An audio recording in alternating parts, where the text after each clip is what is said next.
Tucked beneath the jagged, unforgiving Sierra Nevada sits a lush, nearly untouched meadow where the yarrows sway with the wind and the alpine leaves clap like cymbals. This is the scientific masterpiece that was on the Nature Conservancy's priority list for the last 20 years, and that's because of the biodiversity. The biodiversity enfolds you as you walk among 400 native California species.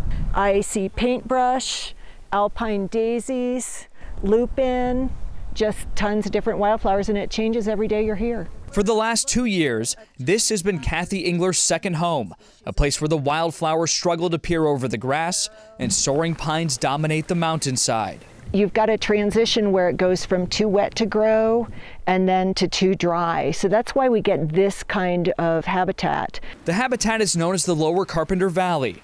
Kathy, who works with the Truckee Donner Land Trust, calls it an unintentional secret garden.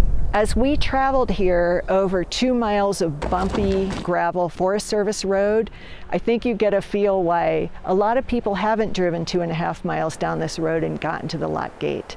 To those who live around here, it's perhaps the only place within 10 miles of Truckee where you won't see another person. But now the public can tour it for the first time in more than 100 years. So this valley was a cattle ranching area. It was the ranch of William Carpenter, who provided dairy products to the growing town of Truckee in the 1920s. Over time, the valley would break into 3 parcels, with the Lower Carpenter Valley becoming available for purchase and paving the way for Kathy and her small team with the Land Trust to acquire it. We found a philanthropic bridge lender who stepped in to cover the cost to make the acquisition in 2015. Giving the Land Trust 2 years to come up with $10.3 million. Half of the money comes from publicly funded sources, the California Wildlife Conservation Board and the National Fish and Wildlife Foundation. The remainder comes from private donors. The $10.3 million includes a $2 million budget for stewardship of the land, which is forestry work and trail development. It's important that we're able to fund that so we have enough money to take care of the land after we purchase it. The $10.3 million covers 1,300 acres of land and is spread out over 3 phases.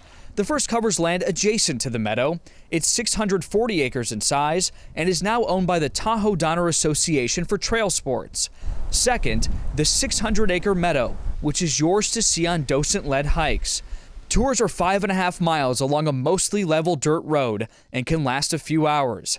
Bring yourself and some water, no dogs, no horses. What we don't want is any factors that will cause the wildlife to move on or will threaten the biodiversity that we see. The final plot of land belongs to a private owner who has agreed to sell it any time between now and July 2027. Across 600 acres, Mother Nature provides an array of sights and sounds, including the rustling of wildflowers aided by that light mountain wind inside this montane meadow. We're known for the fact that the 35,000 acres that we have protected in our 27 years of history are available to the public. And we want to make sure people get a chance to see this. In 2 years, the Land Trust plans for open access beyond the docent-led hikes. We have planned lookouts so that our visitors will be able to enjoy both a view of the valley and a view of the hills, so that there will be access for fishermen, so that mountain bikes and hikers alike can enjoy it, and so they can get close to the meadow. The meadow, for a moment, makes you forget just how high in elevation you truly are. But by hike's end, you're staring at the Sierra crest, still snow-capped from a record-setting winter. It is here you come to realize you're now in on a secret, one the Land Trust plans to preserve for years to come. In Truckee, Max Resnick, KCRA 3 News.